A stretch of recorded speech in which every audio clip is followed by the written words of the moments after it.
진실주의며 최고의 절정이라고 할 수 있는 십자가의 고난 사건을 다루고 있는 장면입니다. 대목이에요. 13절에 보면 군중들이 예수님을 못 박으라고 외치고 있어요. 14절에 빌라도가 그들에게 묻습니다. 도대체 그가 무슨 잘못을 했길래 십자가에 못 박으라고 하느냐 이렇게 물으니까 군중들이 다시 소리 지르는 것입니다. 그를 십자가에 못 박으라. 그를 십자가에 못 박으라. 그렇게 말을 하고 있죠. 여러분 이스라엘 백성들이 얼마나 기다렸습니까? 애타게 아무 무음이었던 400년 그 시대를 메시아만을 기다리고 살았던 그들입니다. 유대인들이었습니다. 그런데 그토록 기다리던 예수님이 이 땅에 오셨는데 받아들이지를 못하는 거예요. 받아들이지를. 십자가에 못 박게 하소서 하고 있는 그 모습입니다. 지금 이에 빌라도는 군중들의 만족을 주기 위하여서 그들의 욕을 들어주지 않습니까? 바나바는 놓아주고 예수님을 못 박으라고 건네주었던 것입니다. 마태복음 27장 24절에 보면 빌라도가 예수를 살려 부르고 애를 썼어요. 애를 썼지만 도리어 밀란이 날까 하여 물을 떠다가 손을 씻으며 하는 말. 이 사람의 피에 대하여 나는 무죄하니 너희가 당하라 이렇게 말을 합니다. 너희가 당하라. 25절에 보면 그 피를 우리와 우리 자손에게 돌릴지어다 이렇게 말을 해요. 유대인들이. 여러분 나는 무죄하니 너희가 당하라 한 이 말. 이 말 우리가 예배 때마다 사도신경을 외우면서 뭐라고 합니까? 빌라도의 고난을 받으사. 빌라도에게 고난을 받으사. 우리가 대대로 내려오면서 예배시 때마다 빌라도에게 고난을 받으사라고 하지 않습니까? 그렇죠. 그렇습니다. 빌라도에게 고난을 받으라 이렇게 말을 하고 있지요. 그렇게 말을 하고 또 유대인들은 어떻습니까? 유대인들은 살펴보면 우리와 우리 자손에게 돌리소서 그 죄를 우리와 우리 자손에게 돌리소서 하지요. 여러분 예수님이 예언하신 대로 예루살렘 성이 돌이에 돌아나도 남지 않았습니다. 로마 지도장군에 의해서 70년에 무너졌죠. 그 성이. 어제 아예이 그거를 우리가 배웠잖아요. 배웠는데 이 70년이 생각이 안 나는 거예요. 어쩐 게 70년이 생각이 안 나서 물어봤어요. 물어봤더니 70년입니다 이러는 거예요. 70년 됐다고. 그래서 내가 그렇지 나도 아는데 깜빡 잊어버렸어요. 내가 그랬어. 그래서 너 어쩌게 그걸 물어봐서 한번 써먹었어요. 이 70년에 그렇게 무너졌잖아요. 도리에 돌아나도 남지 않았습니다. 왜냐? 돌 사이에 금을 박아놨기 때문에 그 금을 빼내기 위해서 도리에 돌아나도 남지 않았던 것입니다. 엄청 유식하시네.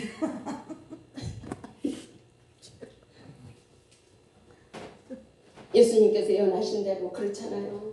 그리고 유대인들 자기들이 그렇게 우리에게 돌리고 우리 자손에게 돌리라고 그렇게 얘기한 것처럼 2000년 가까이 디아스포라가 되어서 다른 나라에 흩어져서 살았지 않습니까?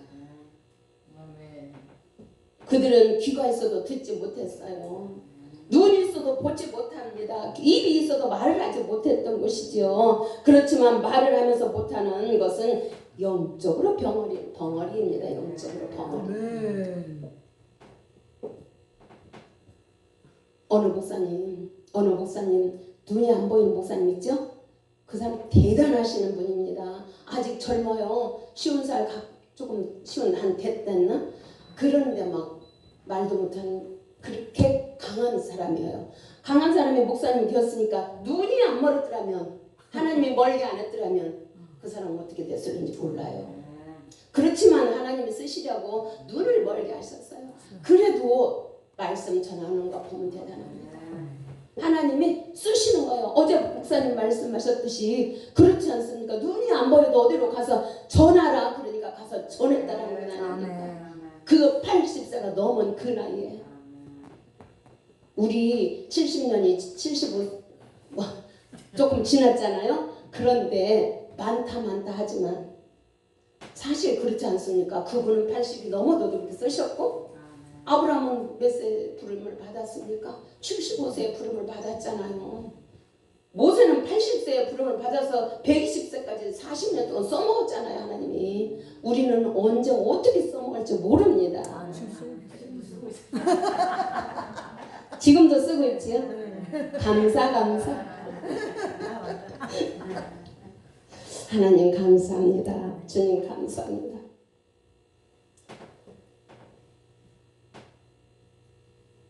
저와 여러분은 어떻습니까? 이들은 이스라엘 백성들 율법만 아는 이들이니까 그렇다 치지만 저와 여러분은 어떻습니까?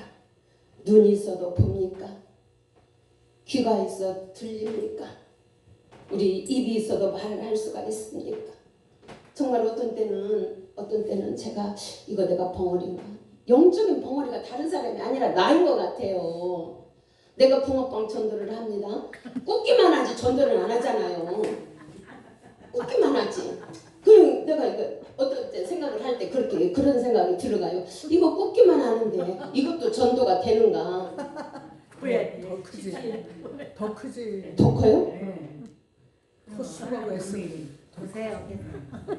이거 말 못하는 벙어리가 아닌가 이런 생각이 들어가더라고요. 보세요. 그러니까 우리가 깨어 있어야 된다는 것입니다. 깨어 있어야 된다. 우리는 뒤를 돌아다 보아야 할 줄 압니다. 뒤를 돌아다 보아야. 올해 1년 다 가잖아요. 2주가 지나면 한 달 남아요. 한 달. 제가 추수감사주일 지내면서 올해도 이렇게 그냥 지나는구나 하니까 너무 서글퍼요. 너무 서글프고 슬펐습니다. 우리 형제들에게는 말을 못했지만 저는 그랬어요. 속으로 울었어요. 여기니까 울지 눈물이 나오지 거기서는 울지도 못하잖아요. 너무 찬양했어요. 차려놓기는 그렇게 차려놨지만 물론 내가 열매고 성도가 열매지요. 그러나 새 신자가 없더라는 것입니다. 새 신자가. 우리가 어떻습니까? 나름대로 살아왔다고 그랬어요. 나름대로 살아왔는데 하나님 보시기에는 어떻습니까?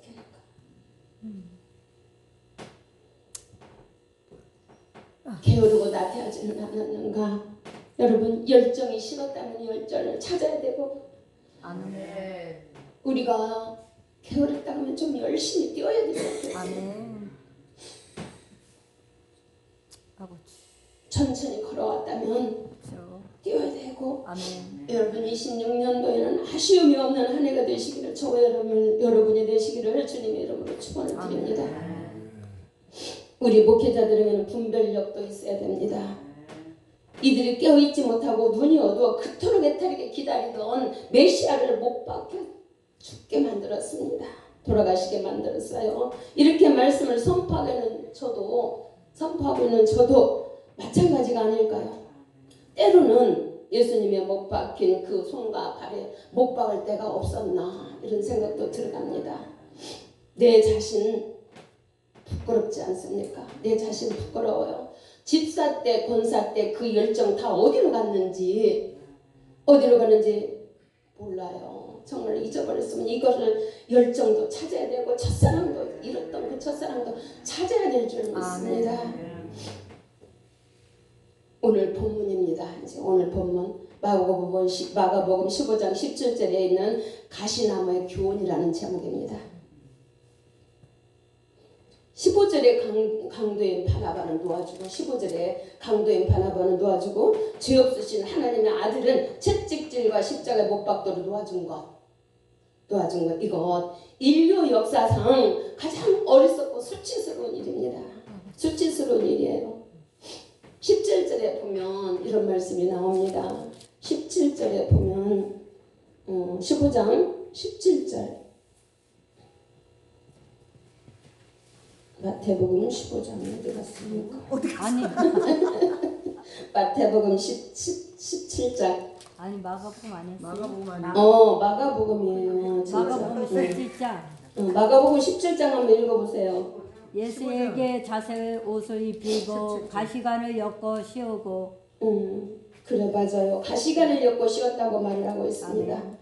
여기에서 가시관은 장차 예수님이 받아주실 면류관을 상징하고는 있어요. 아멘. 상징하고는 있지만 오늘은 가시에 대해서는 우리가 가시에 대해서 은혜 받고자 합니다. 가시에 대해서 여러분 내가 가시는 아닌가도 생각을 해봐야 될 줄 믿습니다. 아멘. 내가 가시는 아닌가, 누구를 찔르기를 좋아하지는 않는가, 이것도 생각을 해봐야 될 줄 압니다. 나 찔리지 마. 웃지 말고 진짜로 진지하게 생각을 해봐야 돼요. 아멘. 네. 가시나무의 의미는 찌르다가 아닙니까? 찌르다는 것인데 이는 고통을 의미하지 않습니까? 특히 예수님의 머리에 씌운 가시관은 보혈을 자아내는 고통을 주지요. 호세아서 2장 6절에 보면 그러므로 내가 가시로 그 길을 막는다 이렇게 말을 했어요. 막는다고 말했어요. 막는다고. 태초부터 가시는 인간을 괴롭히는 나무였지 않습니까? 나무였습니다. 인간을 괴롭히는 3장 18절에 보면 아담과 하와가 범죄한 후 하나님은 가시덤불과 엉겅퀴를 땅에서 날 것을 말씀하셨어요. 엉겅퀴가 땅에서 날 것을 말씀하셨어요. 즉 밭에 채소가 작물 성장에 피해를 입히는 장애물이 될 것이지 않습니까? 되지 않습니까? 이것이 하나님은 아담과 하와가 지은 죄로 인해서 남자는 이마에 땀을 흘려야 먹을 것이 있고 여자는 해산하는 수고가 있어야 된다고 말씀하셨습니다. 네. 여러분 우리가 넘어져서 상처를 입으면 그 상처가 남아도 흉터가 있습니다. 후유증이 얼마나 오래 가는지 몰라요. 내가 이 손 벌써 4년이 훨씬 지났어요. 모기 잡다가 4년 전에 모기 잡다가 의자에서 떨어져서 이 모양이 됐거든요. 근데 병원에 가서 치료를 받았는데도 이게 이골났어요. 그래서 여기가 이렇게 그래서 지금도 아파요. 지금도 이렇게 후유증이 있다라는 것입니다. 넘어져도 후유증이 있다라는 거예요. 우리가 죄를 짓고 회개하면 용서해 주십니다. 용서는 주시는데 그 죄값은 치러야 된다라는 거예요. 그 죄값은. 다윗이 우리아의 아내를 취하고 나단 선지자가 왕을 찾아왔어요. 당신이 어찌하여 이런 일을 행했습니까? 책망을 했습니다. 책망했을 때 다윗은 변명하지 않았어요. 변명하지 않고 회개는 했습니다. 회개하고 용서는 하나님이 용서해 주셨어요. 받았어요. 근데 그로 인하여 다윗의 가문에 피가 끊이지 않았습니다. 피가 끊이지 않았어요. 어떻습니까? 자식으로 인해서 반역을 일으켰잖아요. 큰 자식이 반역을 일으켜서 쫓겨가는 신세가 되기까지 피를 흘렸어요. 얼마나 많은 피를 흘렸습니까? 그렇게 후유증이 있다라는 것입니다. 그렇게 깨어있는 다윗도 이러는데 하물며 저와 여러분이겠습니까? 깨어있는 저와 여러분이 되시기를 부탁드립니다. 두 번째로는 가시나무는 무엇을 상징하는가 합니다. 첫째 가시나무는 무엇을 상징합니까? 거짓 선지자를 상징한대요. 거짓 선지자를. 마태복음 7장 15절 16절에 보면 거짓 선지자를 삼가라 그래요. 그는 양의 옷을 입고 너희에게 나오니까 속으로는 노략질하는 일이라 이렇게 말을 합니다. 일이라는 거예요. 일이. 거짓 선지자는 노략질하는 일이라는 것입니다. 일이는 얼마나 간교합니까? 말도 못하게 사나우며 떼를 지어 다니며 온순한 양과 짐승을 무자비하게 해치는 그런 개와 비슷한 동물이 바로 일이라는 것입니다. 거짓 예언자들은 겉으로는 양의 탈을 쏘고 다니죠. 그리고 이렇게 양의 무리에 나옵니다. 양의 무리에 나오지만 실상은 성도들의 그 영혼을 죽이려는 것입니다.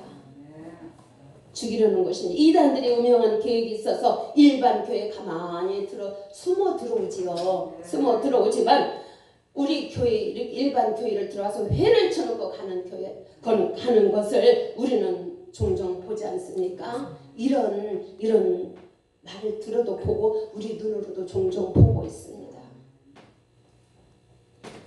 그렇다라는 것이에요. 이렇게 양의 탈을 쓰고 나타나는 이리 같은 목자가 있다라는 것입니다. 그렇기 때문에 우리는 깨어 있어야 되고 분별력이 있어야 된다라는 거예요. 분별력이 있어야. 16절에 보면 그들의 열매로 그를 알지니 가시나무에서 포도를 엉겅퀴 해서 무엇을? 무화과를 따겠느냐 이렇게 말씀을 하십니다. 두 번 이렇게 그리고 사탄의 사자라 했다 이렇게 말을 해요. 사탄의 사자라 했다고. 고린도후서 12장 7절에 보면 사자라고 한 것은 언제나 사탄은 사람을 괴롭히는 역할을 하기 때문에 그렇다 이렇게 말을 해요. 하기 때문에 여기에서는 바울 말이 나오는 것이죠. 바울을 교만하지 않게 하기 위해서 가시 즉 사탄의 사자를 주었다 이렇게 말을 하고 있습니다. 세상의 염려를 상징하는 것이다 이렇게 말을 합니다. 그리고 마태복음 13장 22절에 보면 가시떨기에 뿌리워졌다는 것은 말씀을 들으니 세상의 염려와 재리의 유혹에 말씀이 막혀 결실지 못하는 자다 이렇게 말을 하고 있습니다. 여러분 땅 자체는 비옥한 땅이잖아요. 땅 자체는 비옥한 땅이지만 곡식과 가시가 같이 자라나면 어떻게 열매를 맺어요? 어떻게 열매를 맺을 수가 없죠. 예수님도 말씀하셨지 않습니까? 가라지는 뿌리지 않았는데 어떻게 가라지가 났습니까? 그러니까 밤에 나쁜 것들이 와서 뿌리고 갔다는 거예요. 나쁜 것들이 뿌리고 갔는데 그러니까 제자들이 그러면 뽑을까요? 그러니까 예수님께서 놔두라고 합니다. 놔두라. 아멘. 가라지를 뽑다가 알곡까지 뽑을까 두려우니까 아멘. 놔두라는 것입니다. 여러분 말씀을 들으나 세상의 염려와 재리의 유혹에 말씀이 막혀서 결실지 못하는 것이다라는 것이죠. 땅 자체는 비옥하지만 그렇다라는 것입니다. 이것은 여러분 무슨 말이냐면은 좋은 마음씨를 가지고 나름대로 신앙생활을 하지만 온갖 세상적인 욕심과 재물에 눈이 멀었다라는 것입니다. 재물에 눈이 어두웠다는 염려했다라는 것입니다. 온전한 믿음의 열매를 맺지 못했다라는 거예요. 욕심과 재물에 대한 염려 온전한 믿음의 열매를 맺지 못한다고 말씀하시고 계시는 것입니다. 세상의 근심 누가 좋아요? 원수막이 사탄이 주지 않습니까? 사탄은 언제든지 기회만 있으면 파고드는 것이 사탄이에요. 이만큼만 해도 여유가 있으면 틈이 보인다면 파고든다라는 것입니다. 그렇기 때문에 우리는 깨어 있어야 된다.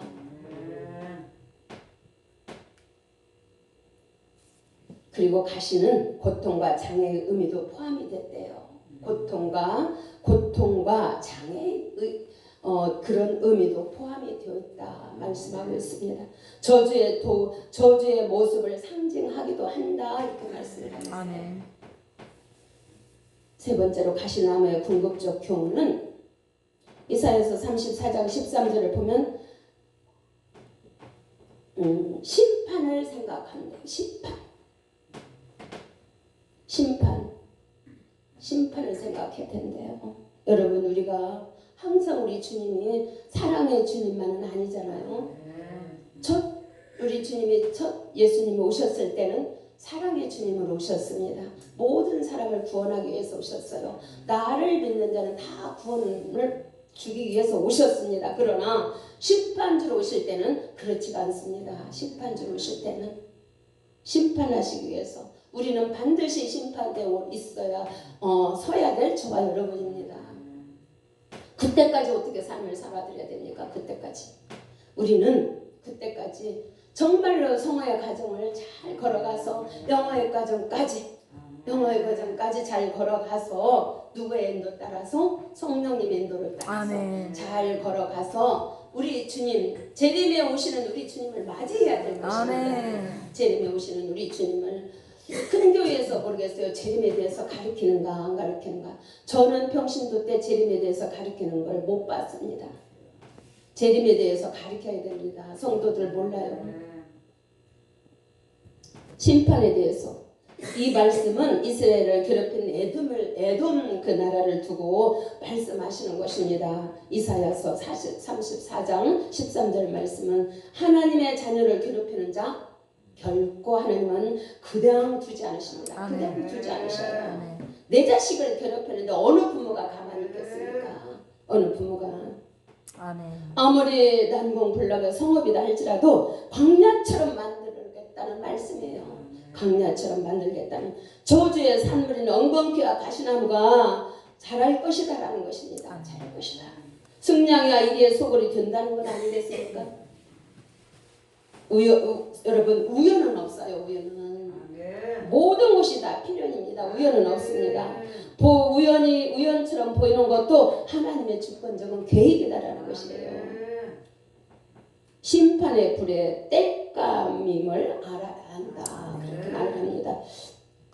시편 58편 9절에 보면 가시나무 불이 가마를 뜨겁게 하기 전에 생나무든지 불붙는 나무든지 강한 바람에 휩쓸려 가게 하소서, 이런 말씀이 나옵니다. 하나님의 심판은 흔히 쾌락 속에 잠겨있는 악인들을 놀라게 하지요. 놀라게 합니다. 우리 예수님 심판 때 어떻습니까? 우리 예수님 심판 때 우리 주님이 오시면 우리는 들림을 받습니다. 들림을 받는데 이 나머지는 어떡합니까? 우리가 배울 때는 그래요. 이 설은 전천후가 있고 후천후가 있고 중간설이 있기 때문에 어떤 것이 맞는지를 모르겠습니다. 예수님이 오셔봐야 알겠어요. 그러니 우리는 준비만 하면 되는 거예요. 언제 오시든. 어떤 분은 마지막에 7년 환란이 지난 후에 오신다는 분이 계시고, 어떤 분은 7년 환란이 되기 전에 오신다는 분이 계시고, 어떤 분은 또 중간에 오신다는 분이 계셔요. 우리 주님 재림이. 그렇기 때문에 우리는 언제 오실지 모르기 때문에 예수님 그랬잖아요. 나도 모른다고. 그러니까 우리는 준비를 해야 된다는 것입니다. 준비. 심판의 준비를 해야 된다는 거예요. 그 소문이 악인들이 놀라게 된다. 이렇게 말을 하는 것이죠. 악인들이 놀라게 된다. 그러나 그들은 놀랄지언정 깨닫지를 못하고 있어요. 우리도 마찬가지예요. 깨닫지를 못하고 있는 건 아니겠습니까? 어떤 깨달으면 인간들이 예수를 믿지 않겠습니까? 근데 깨닫지를 못하니까 예수님을 안 믿는 거예요. 안 믿는 거예요. 우리 같으면 다 믿을 것인데 그들은 모릅니다. 얼마나 좋습니까? 우리 이 밤에도 찬양할 때 얼마나 좋아요. 얼마나 좋지. 그런데 그들은 이 좋은 것을 모르고 있다는 거예요. 안타깝지요. 너무 안타깝습니다. 여러분, 그들은 모를지라도 우리는 심판에 대해서 알고 있잖아요. 준비하고 있잖아요. 대비하고 있는 것입니다. 이 같은 자들은 능히 가신 면류관도 감수해야 된다. 저와 여러분은 이렇게 가신 면류관도, 주님이 쓰신 가신 면류관, 우리도 그 면류관을 감수해야 된다라는 것입니다. 가신 면류관을 감수해야 된다. 이 세상에 있을 때 감수해야 된다라는 것입니다. 우리의 믿음의 선진들처럼 말입니다. 우리의 믿음의 선진들 어땠습니까? 어떤 12제자 중에 어떤 분이 정상적으로 죽은 사람이 있습니까? 없어요. 다 없습니다. 다 아브라함도 그랬고, 아브라함도 뭐 그렇게 죽지는 않았죠. 그러나 고난이 있었지 않습니까? 고난이 있었고 순종으로 나아갔기 때문에 그렇지. 축복의 근원이라는, 순종을 잘해서 축복의 근원이라는 그런 하나님 앞에 인정도 받았습니다.